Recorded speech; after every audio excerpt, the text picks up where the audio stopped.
ये कहानी है एक किसान की, जिसे एक संतान की प्राप्ति हुई।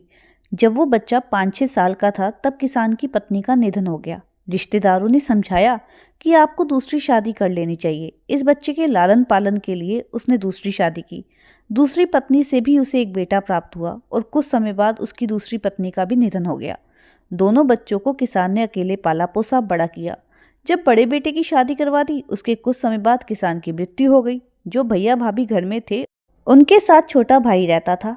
भैया भाभी को वो भाई जो था अखरता था कि ये सौतेली माँ का बेटा है, और दोनों इस बात को लेकर परेशान रहते थे कि प्रॉपर्टी का आधा हिस्सा इसको भी देना पड़ेगा। समय का फेर ऐसा था कि छोटा भाई बीमार रहने लगा। पहले तो उन्होंने थोड़ा खर्चा किया, वैद्य को दिखाया, इलाज करवाया, लेकिन जब वो ठीक नहीं हुआ तो दोनों ने वैद्य से मिलकर उसे जहर देना शुरू कर दिया, और कुछ ही दिनों में छोटे भाई की मृत्यु हो गई। भैया भाभी खुश थे कि अब हमारा पीछा छूट चुका है। समय के साथ इन्हें भी एक संतान की प्राप्ति हुई।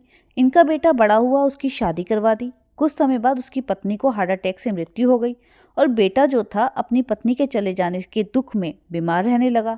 इन्होंने बहुत खर्चा किया, बहुत इलाज करवाया, लेकिन बेटा ठीक नहीं हो रहा था। सारी प्रॉपर्टी खर्च हो चुकी थी, सब कुछ लग चुका था। एक दिन चारपाई पे वो बेटा लेटा हुआ था और ये व्यक्ति उसके पास में बैठा हुआ था। तब उस बेटे ने हाथ पकड़ के कहा, भैया सारा हिसाब किताब हो गया है, अब सिर्फ कफन का हिसाब किताब बाकी है और लकड़ियों का भी बाकी है, मैं जाने वाला हूँ।